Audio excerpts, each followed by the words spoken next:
Alright, a little bit of impact. This was fun. And you're gonna, I'm sure you're gonna say, what? You say something's fun? Yes. Now I want to make this very clear. I know there's gonna be people who do not agree with what I'm gonna be saying here, because they're not gonna like most of what's been shown on this show. I know you're not gonna like it, but I do believe that these were some of them one-time onlys. To make it clear, it might have been a one-time only, which makes perfect sense. Others, they're really for, let me give you like this, long-term booking. Now, I'm not going to say it's going to be perfect long-term booking, because there's never been a storyline that was 100% perfect, that went exactly to plan. There's never been one. Even the Roman Reigns 4.5-year run had issues. Either people got injured, or Roman got sick, or some other crazy mess that happened that they had to compensate for, and they did their best to make it work, which the fans liked. So as it stands right now, this is what you're getting. Now, let's open with the Hardys versus Sinner and Saint. I want to say this. This really didn't mean much for the Hardys. It didn't. It's not something important for the Hardys. They care more about dealing with the system than they care about Sinner and Saint. But this was, I'm going to be honest here. Hearing Tom and Matthew say that Sinner and Saints, they got a bright future here. No. Sinner and Saints do not have a bright future with TNA, because they've not done anything with them. Yes, they teamed them up in the Armory with Eric Young, but they didn't do anything with them after that. They've just been random. So until they're actually willing, one, to start letting them have promos, two, let them have a real storyline that belongs to them, not to Eric, not to the Hardys, not to anyone else, not to the Righteous, them and them alone, where it's about them, they're never going to get anywhere. They're just there for bodies. That's what they are. Doesn't mean I like it, because I don't. Everybody should be utilized on that roster, in that company. That will help the company grow. But if they're not doing it, you can't make them do it. This is just my point of view.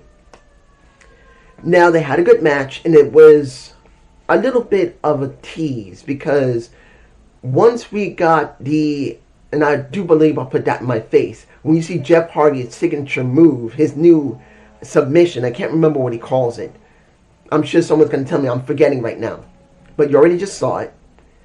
It's nice to see that Matt, he has his, of course, twist of fate. Of course, he's using that. But now that Jeff is using a kind of like not like a reverse of one type of hold, almost kind of reverse of, I can't remember what type of move would be similar to that. It's almost like an octopus, but then you're not wrapping the entire person up. You're wrapping them up in your own arms instead of your body wrapping around them.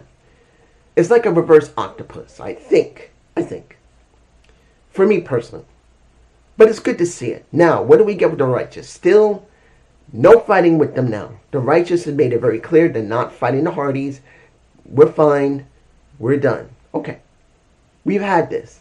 And it's fine to see that they're doing something with the Righteous, but they got to do something with the Righteous. Sooner or later, they're going to have to move away from the Righteous idolizing the Hardys, and again going against them to the point where they're willing to just throw away that their obsession to idolize them and throw it as hate. I don't know if they're going to go there. They should, unless the Hardys are going to drop the titles to somebody else, and then the Righteous gets it, like the Nimitz, because they did have a talk with the Nimitz briefly. A little bit of Ryan Nimitz, a little nutty. The best option will be for the Hardys to drop the titles and then have the Righteous go after them. If they're not going to go obsessive and turn on the Hardys again, and this time show nothing but hate because they're sick of them. That's just me moving on. The second match, Indy Hartwell versus Kelsey Heather. I'm going to say this. Did I believe Kelsey Heather was going to win? No. Good looking woman. She wrestles okay. But this was not about it. This was about Indy throwing her hat into the world title picture, because we already got Ling Lang Li, We already got Danny Luna, who still owed a rematch. And Ling Yang Lee, who's also still owed a rematch. I believe she didn't get a rematch either. We get that, and now we're hearing a little bit of Indy making very clear once a little bit of Ariana Grace came out with a boyfriend. She made it very clear. I got where I am because I bust my ass. You got where you are by tricking your damn dad. You had to use your father to get what you wanted. I didn't need to do that.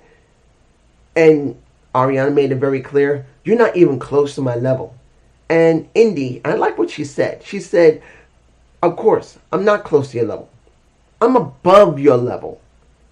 That was a good line. Was it simple? Yes, but it was effective. And always remember, guys, effectiveness in a promo is more important about it being flashy or being dramatic or being sexy or being grotesque. Sometimes you just want it to be effective, to get the point across more than just to get the emotion. Sometimes it depends. Sometimes you need raw emotion to get your promos across. That's important. But other times you need it to be effective by what you say, not just how you say it with the emotion. Moving on. 6-man tag. Trey with. Let me give it like this. Seeing that Order 4's new leader, because Ali cut his hair. He's now short haired now. He's not like his hair all over the place, like a damn mane. He cut his hair short, which was nice to see a little bit of a difference. He decided to come back a little different. He didn't have to be dramatically different, just a little different. But I gotta say this. I'm hoping, this is me, I am hoping that what we have on our roster right now is a gift. It's not about how great BTE is. It's not. It's about what BTE can do for Rick Swann. Let's make this very clear. I know I don't need to bring this up because I'll make it very clear. The match was actually very good, fast-paced. When it came to BTE, since there's only been 30 matches for him as an official pro wrestler, he is still sloppy. Yes, he's got potential to be a great wrestler, but he's far from being a Devon Evans and not even close to a Leon Slater. Not even close yet. He has potential to be a great wrestler, but he's only done it for a year, and he's only done 30 matches, so he's still sloppy, particularly when it looked like he was going to do a Canadian Destroyer with a Skylar. That didn't happen. It just looked sloppy. It just did. But I want to make this clear. I know I don't need to say this, but I'm saying it because as someone who grew up in a house that had the type of situation somewhat similar to a Rick Swann, that he had been drinking a lot, he had been having problems, he tried to clean himself up the first time, he thought it would stick, it didn't work, he did it a second time, and now he looks way better than he did the first time around. I'm hoping, because he's now working with someone so young in the business, 1 year with only 30 matches under his belt, that Rich will get like a new lease on life. Because sometimes when you've been a veteran for so many years, you just lose it. Look what happened with him falling off the wagon twice so far. Got himself in trouble twice so far. He hasn't lost his license or nothing, but it's good to see that he cleaned himself up, and I'm happy, I'm proud for him. But sometimes you may need someone to help you stay on that while you're doing what you do. And as a wrestler, he could literally use a BT by his side to keep him in sobriety. Now, it doesn't mean Su Yung, his wife, and his kids, I believe he has 2 kids, they're not going to be helpful, but they're not on the road with him. Unless Su Yung is in the back and she's just choosing not to wrestle, which I know she still wrestles. Having his partner there is going to give him a new lease on life. He's going to teach him what he needs to, and also teach him what to avoid. And teach him what to avoid, he could tell him, and this is just me, he could tell him, look, in this BT, look, I'm going to teach you what you need to do for yourself and what not to do. And you can help me. Remind me not to go down. If you see me start slipping, hit me. Tell me, stop. That's not what we shouldn't go down there because you warned me. Back off. Back off from that. To keep him in line. because there's no guarantee they'll stay together for long. Maybe 6 months to a year, maybe longer. But at least as long as he's with him, not saying that he's showing weakness, but it can also reinforce what he has. Positive reinforcement. I think BTE doesn't drink. I'm not sure, but I don't think he drinks. And this will help Rich.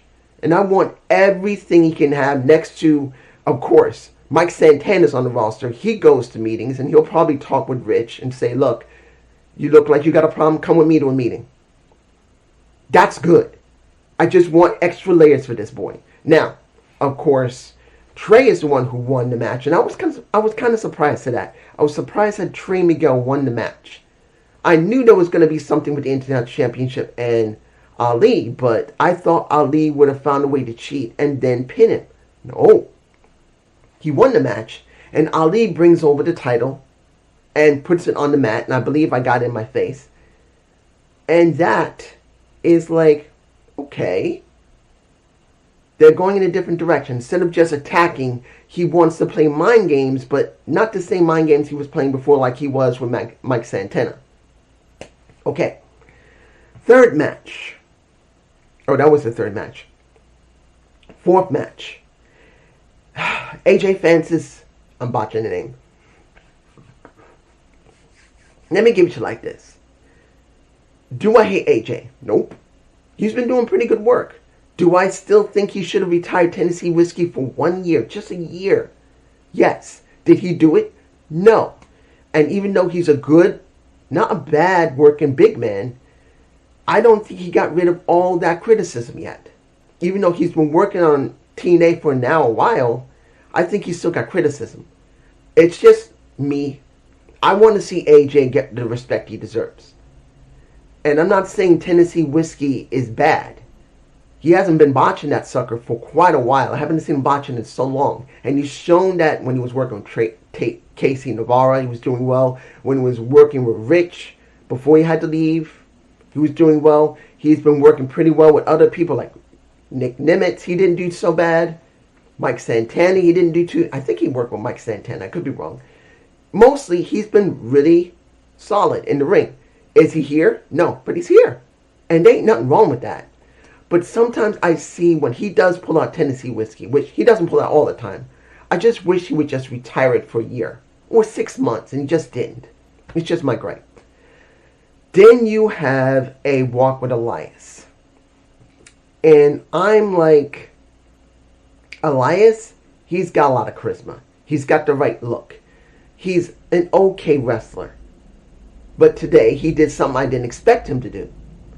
He did a Canadian Destroyer on AJ Francis when he decided to walk the rope, like, of course, Taker himself, and then he decides to do a Canadian Destroyer on AJ Francis. One, good to AJ that he can actually do a Canadian Destroyer very well, but then making sure that Elijah could do it himself as well. He had to make it look good too. So it takes and it gives for each. And it was good to see that. That was good to see Elijah is doing a new move that you normally don't see him. And AJ showing that he can take a move that he normally doesn't take from a big guy. I mean, from a smaller guy who does try to get away with like Rich Swann, which it could work. With Elijah, it's got to look really good. And that looked pretty damn good. Now, of course, the reason Elijah lost was due to the fact of a little bit of Kaz. Kaz decided to go on commentary. Kaz was having attitude with Elijah. Elijah eventually threw some, what was it? A1 energy drink in his face. And pretty much he lost because of Kaz. So now it's a good chance that he's going to have a feud. But then I'm thinking, what's going to happen to AJ Francis? Here's the thing. Now that Mace Warner left, and I have not seen the story of why Steph DeLander left yet. I didn't get a chance to see it. So don't leave me a comment below saying, this is what happened to Steph. I don't want to read it. I want to go look for myself because I haven't checked yet. So please, don't do it. But I know she left and Mace went with her. So now that he's gone, what is there for AJ Francis to do? He's not going against Warner now. And they could have done at least a month or two feud in that. And now there is none. So, sorry, my stomach was itchy. Huh. But let me give you like this. And I want to say this. If they give him a feud, I'm hoping it's going to be something meaningful. Because I think at this point when it comes to AJ Francis, he has reached a point. I'm not saying he's perfect, but he has reached a point where he could be good with a feud. A real important one. Now, I know he already had his shot at the world title once. Or the X Division. What was it? He went for the X Division title. Then he also went and tried to get the world title as well. But I want to see him in a real story. But it's just me. He's had a few that were okay stories. But he had to be with somebody like Casey Navarro or Rich Swann. And then doing the Rich Swann story. When he came back and when he did it, I wanted about AJ only. That's just me. Now, the debuting Ricky Sosa. Ricky, sorry, not Rich. Ricky Sosa. Let me give it to you like this. Do I care? No. I don't care what he did before. I don't care if he did football, baseball, basketball, soccer. I don't care. I don't. I want to make this very clear to you. I don't care what he did. You can say, dude, he did this. You got to watch. No. I'm not watching what he did before in sports or in another wrestling promotion. I want to know what TNA is going to do with him now, since it's his debut on I know they say he's going to do Explosion again. When was it? This Friday, I think, on Explosion. But let's make this very clear.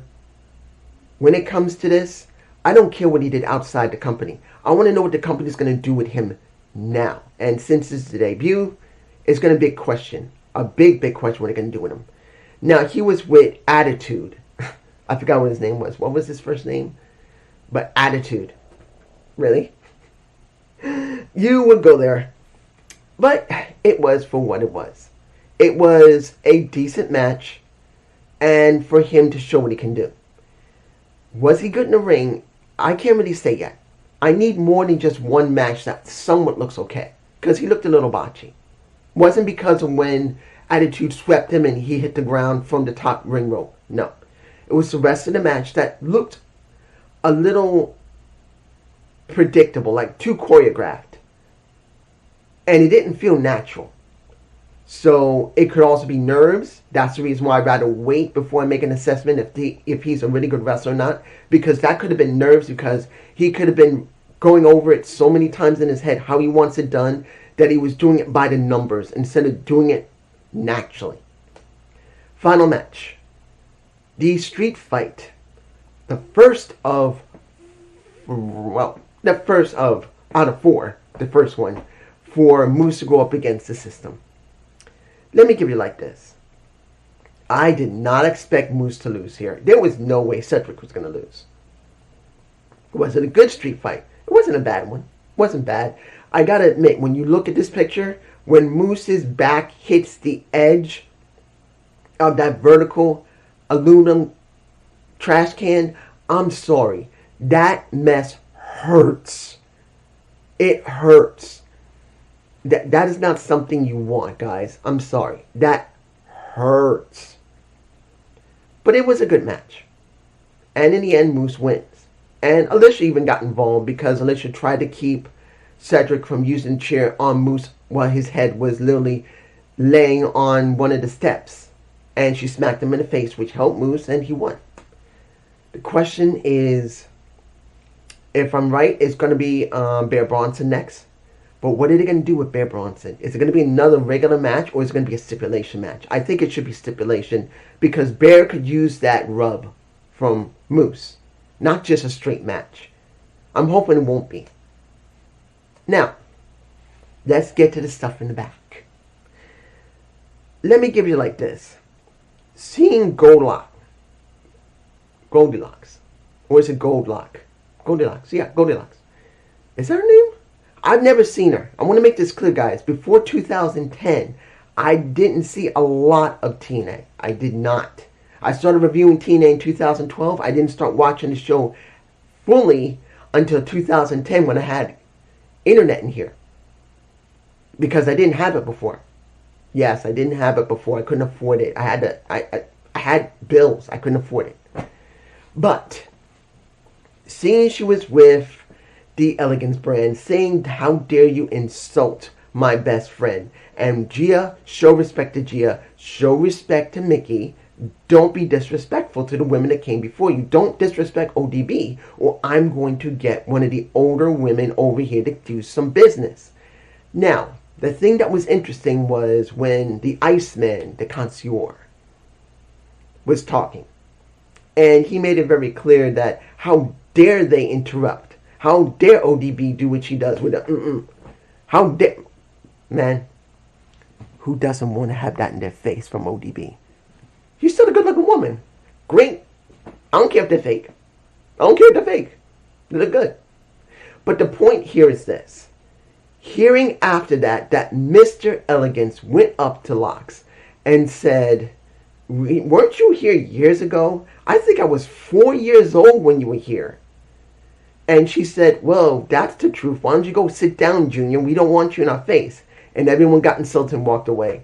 That is a very simple diss. It's not one of the best, but when it comes to Mr. Elegance, since we have not seen him do anything, and now next week we are going to see him finally get in the ring, it's going to be a big question of what type of style he's going to do. Is he going to act like ravishing Rick Rude and maybe try to dance around the ring? Is he going to be like, who would be a good example? Maybe Mr. Perfect. Take a little bit of his attitude. It's hard to say what type of attitude Mr. Elegant is going to have. Now, the Mike Santana. Let me give it like this. The segment with Steve Maclin with Mike Santana. We have two things involved in this. The first one is Mike Santana dealing with a little bit of Steve Maclin wanting to get his hands around that ass. That didn't sound right. Wanting to get his hands around his neck. And there are a few there.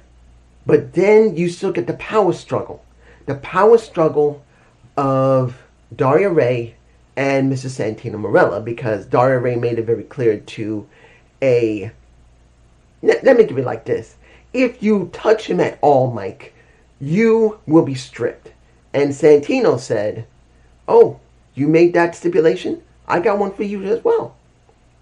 If Stevie touches Mikey, Stevie not only fired again, he is now removed from all archives of TNA. And what did she say? She said, this is you just getting back at me. And he's not saying no, but he's not saying yes either. He's just saying, I don't know. We got these two feuds going on at this time. Who is the true general manager of TNA? And then we got Mike Santana and a little bit of Stevie, who had a statement to make. Of course, this is my nose. I wish to apologize to everyone. I wish to thank Daria Ray. I wish to tell Tom, I'm sorry our friendship ended, but you should have had a stronger stomach when I punched you in the damn stomach, you bitch. Take it. Of course, that's not what he said. But you don't really need the exact things to say in my humble perspective. I'd rather let you see it than just me repeating it. Essentially speaking, he made it very clear for Mike, who was in the audience, you and I are not much different. Our dads are dead. And I know you so well that I knew this would piss you off so I can get what I wanted, which was to get back in here. But I also use your addiction against you because you're using your addiction to get everybody interested. And soon I'm going to strip you of that damn title. That wasn't too bad. But I am going to say this. The question's going to be, we know Mike, I know Mike Santana is now re-signed with TNA. I know he signed. I found out. So someone already commented, but it just as I was going to check, and I checked, it's the same time I went and checked my comments. So I could say the person who commented said it first before I actually fully read it. But there you go. But I'm going to say this. What are they going to do with Mike? This is a big question. Honestly, the biggest question I have is, when is Deonna Purrazzo's contract up? I think at this point, Deonna Purrazzo should just leave AEW and go back to TNA. Yes, she's done everything there, but at this point, with so much changes, I think it would be better for her to go back. But if she's in an ironclad contract like Taya Valkyrie is, along with a John Morrison or Johnny Wrestling or Johnny AEW or Johnny TV or whatever you want to call them, I think those three just leave and go back to TNA. Because honestly, and I know you're not going to get a huge amount out of them, particularly if the roster's gotten pretty large. But at least they'll be able to help. And with Deonna Purrazzo or Taya Valkyrie for that matter, they will help all the other people. Jada Stone could use her. Daniel Luna could use her. Deonna Purrazzo could help Jana Stone. Daniel Luna could help Ling Yang Lee. All those new women could have a good time with either Taya Valkyrie or Deonna Purrazzo. I kind of wish they would come back. That's just me, you guys, some below. Final thing I am going to talk about. Gotta be spoken. I don't remember what I called it. I think the setup to bring her back. But we're getting something very rare. The guy who always leaves in comments once every 4 or 5 or 6 months. If he was here, if he watched TNA, he would have been ecstatic to see the guy that's in my face. And that is Johnny Swinger. Now I want to make this clear. This is what I think. I have no proof. I would have to go to the sites because I just saw it. I do not believe Johnny is signed with TNA at this time. I don't believe he is. I believe he was brought back for a one-time moment to help set up the story for Allie. That's what I believe. Because as you know from what was signed with Carlos Silva, there was a contract signed. And there was a little paper that said 7 things need to be done. 7 sins need to be cleaned up. 2 of them have been cleaned.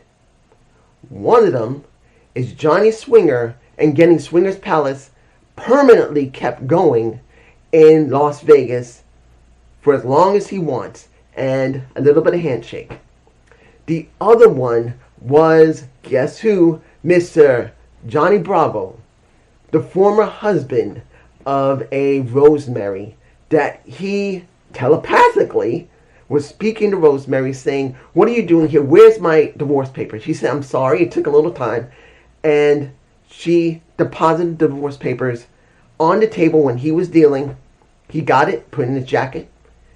2 out of 7 sins done. And now we get a chance, and she's in my face, a little bit of Allie, with 3 things bloodied in her neck. I don't think I have that shot of the 3 bloody things. I just have the shot of her side posing. Let's make it clear. Allie, the former bunny, is a thick-ass woman with a great pair of tits. But let's make it very clear. The Cherry Bomb, originally known as Cherry Bomb, that girl can wrestle her ass off. She could wrestle, at least before she got hurt a couple of times. She's always been a good wrestler. She has been. Admittedly, at one point she didn't care anymore. Then she left TNA, Impact Wrestling, went to AEW with Butcher and Blade, then left. Now she's having a storyline where they're legitimately bringing her back when her original story was, hey, she would legitimately be killed. Completely killed off. And now it's taking the story with Rosemary to bring her back. So this is interesting. Is it going to be great? I don't know. But we'll find out. And I hope you enjoy this TNA review. Give me a comment below. Peace.